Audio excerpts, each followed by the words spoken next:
I am no stranger to loss. Um, it has been a part of my journey. I mean, I know others have been fortunate to not have my adopted mother um, at the beginning of the pandemic. Um, so that would have been in early 2020. She passed away in April, was buried in May of 2020. That situation. Um, without the send off that she so deserved after all our years on this earth. She so deserved it. So then there's that sadness because that funeral to me wasn't the kind of closure that you normally would get when you're laying someone to rest. That loss and that sorrow, it's sort of different. It's different from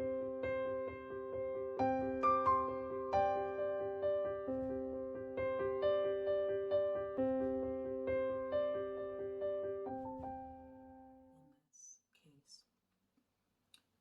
So moving on from there, 6 months later, my sister passed away. This month, October, will be 1 year since she left us. She's my older sister. She was 55. I'm 50. She was 55 at the time she died. And there's like a whole different set of circumstances surrounding that loss. I made the point of explaining that I was adopted. So, this is my sister from my birth parents. There's 10 of us from my birth parents. I was adopted out um, and was brought here to live with my adopted mother and father. My adopted mother passed away last March, as I was just explaining, and my adopted father, he passed away 16 years ago. So my sister, I've always been familiar with my brothers and sisters because their families were close. The family was close because my adopted father was actually my uncle, my birth mother's brother. So still family, regardless, right? So I wasn't raised with my sister. Um, and there were 7 girls of us and 3 boys. And out of the 7 girls, my sister that passed away was the one that I was probably the least close to. My other sisters, even though none of them are here, none of them live here in Canada with me. They live in the States. This sister lived in Jamaica.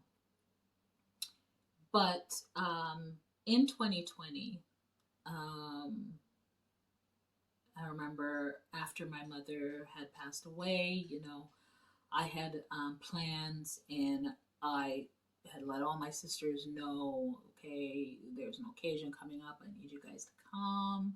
It was going to be a reunion. All the girls we hadn't seen each other. Some of us hadn't seen each other in 10 years. And my sister was diagnosed with breast cancer, but she was doing well. She was doing good. So this was going to be the occasion now, and all of you are going to come. My sister messaged me from Jamaica. She said, yes, send the letter. I want to come, what have you. Then what happens? Corona shuts down all our airports.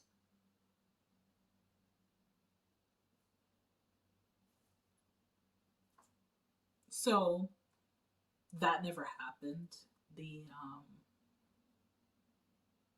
The occasion of us all meeting up together to celebrate. And then that was supposed to happen in July. So buried my mother in May. My mother died in April, buried her in May. And this occasion was supposed to happen in July. June, the airports were shut down. no international flights into Canada. So we said, okay, you know what, we're going to do it later on, whatever, what have you. By September, I got word that my sister had gotten worse. By October, she was in and out of hospitals and passed away. So while I wasn't, as I mentioned, close with this sister, it was, the loss is so different in that, you know, we were almost there. We were gonna go seeing the world and people losing people, and having just lost my adopted mother, and, you know, and just seeing the loss of the world. It was a wake up call to me, and it was like, okay, you know what? Y'all need to get together, all of you. You know, I had put so much off because of my knees, because, you know, I was in so much pain, delayed. They had family reunions that I couldn't go to because I couldn't walk. And now I had my knee surgery, you know, and I was so happy that I pushed through, even though it costed me those last moments with my mom. Because of the surgery, I hadn't seen her since January, and then, you know, she was gone in April. But now I was like, okay, you know what? I missed that time, but I've had my knee surgery. I want my sisters to come. I want us to celebrate this occasion with me, and, you know, just celebrate the fact that we're here, you know. And then the airports got shut down, and then that was it.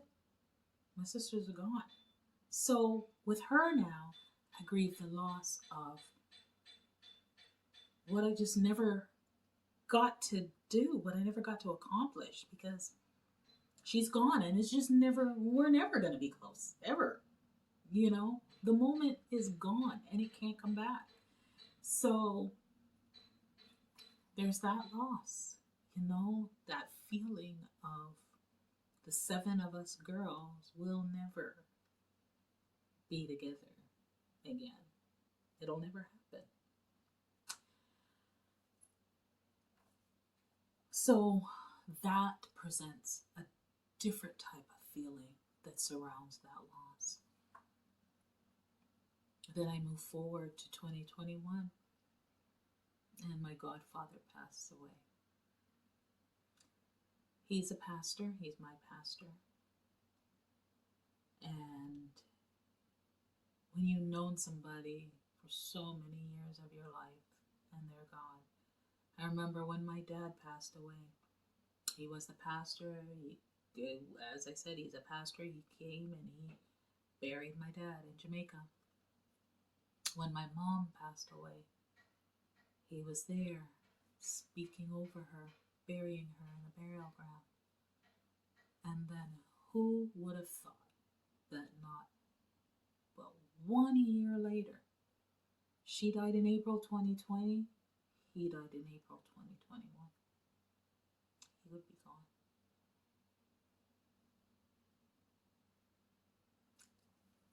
The sorrow was just debilitating. I felt as if the sorrow, compounding sorrow, it got to a point where I just couldn't seem to crawl my way out of it. Like my whole motto of, yes, live in the moment, live through it, that's the only way through, it wasn't even working. I just felt like I was there, and I felt like I just wasn't progressing. I wasn't even inching forward. It just felt like the loss. And then it was my loss, says, but then the loss of the world, and it just seemed to be so much. And my answer to that question How do you deal with loss? My answer is simply this: however is best for you. There's no way for you to deal with loss based on what somebody else's expectation is. There is no way to deal with loss based on what a textbook tells you. It can give you pointers, read them for knowledge, maybe say, okay, that'll work for me. Oh, that. Try and see what works. But there is no blanket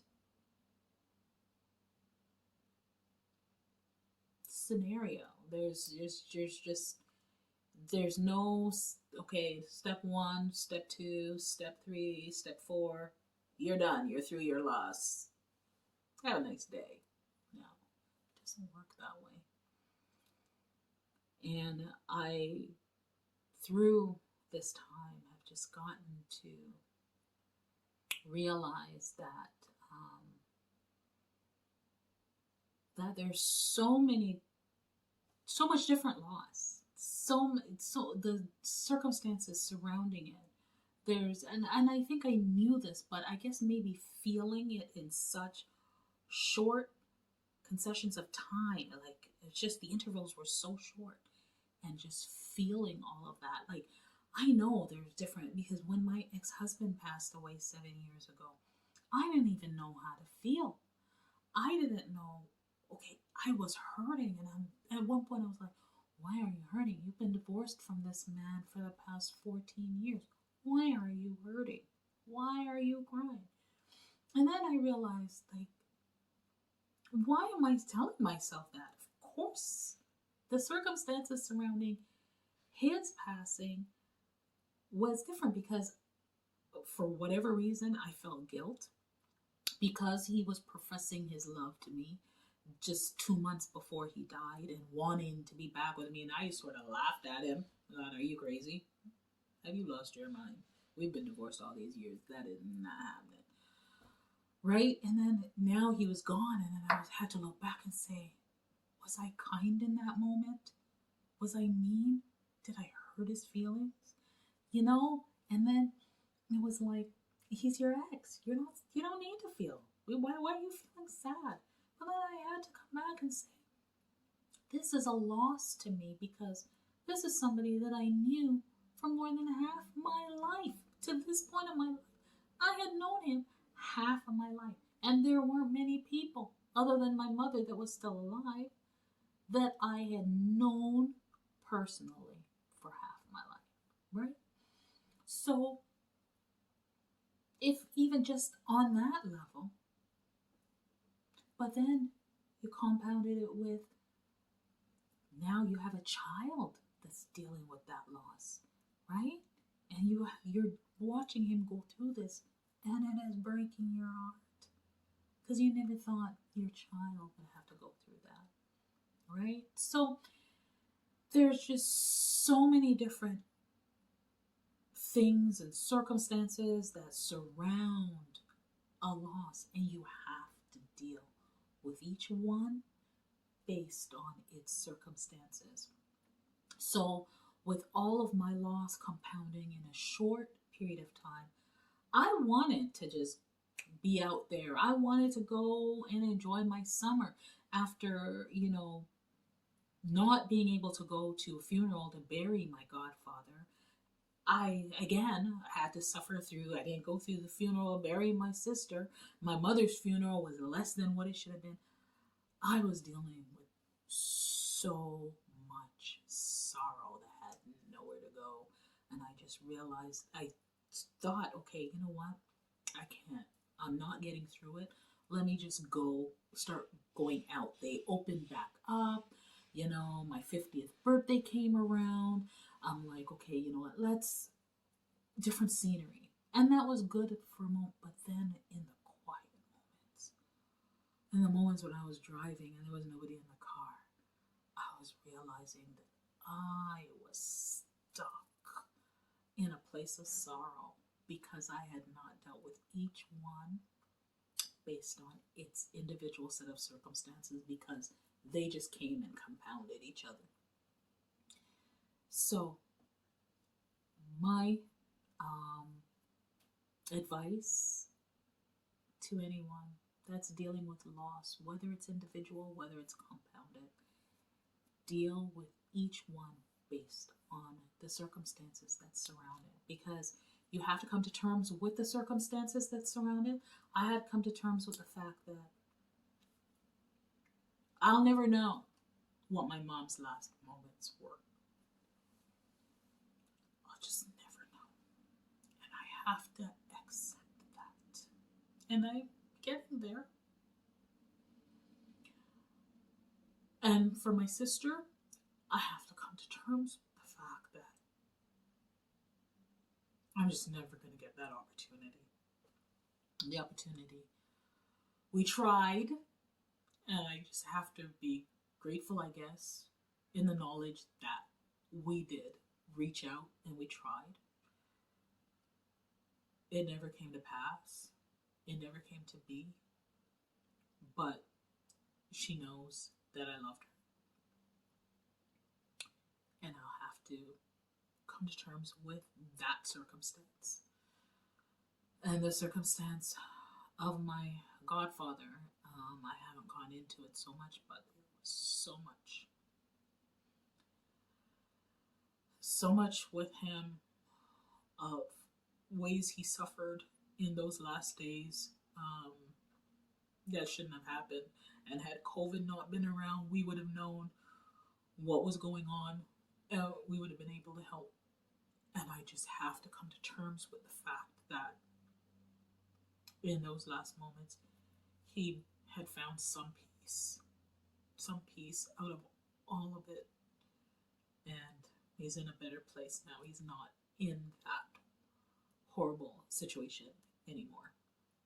So it's looking at the circumstances surrounding each of those loss and dealing with the circumstances that surround the loss, the things that may plague you, the things that may plague your mind, and just tell yourself that accept what it is, accept what it is, and tell yourself that, even in the knowledge of that,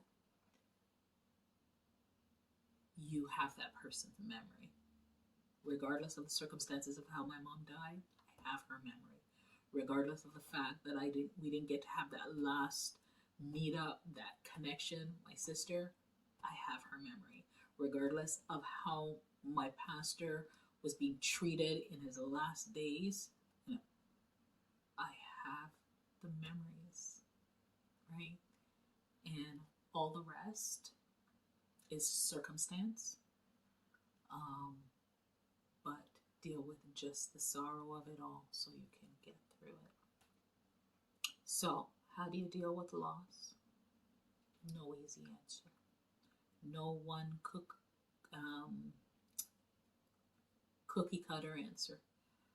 You deal with loss based on each situation, based on each circumstance, and no one can tell you when it's time to stop crying. No one can tell you when it's time to not be sad. You deal with it, you get through it, and you take it step by step until you make it out the other side. The sorrow will get less. It does. It will. And you're dealing with multiple situations. What I found is it takes a bit longer to get there. But you can get there. I know I will. And if you're going through any type of loss, you'll get there as well. Stay strong and stay focused on healing the hurt, healing the sorrow, the pain of the loss. Focus on healing that. Don't try to say, oh, I don't want to think about it. To a certain extent, you can do that, but you have to really let your mind absorb it, let your heart absorb it, And that's the only way you're going to start to heal. Thank you for joining. Until my next video.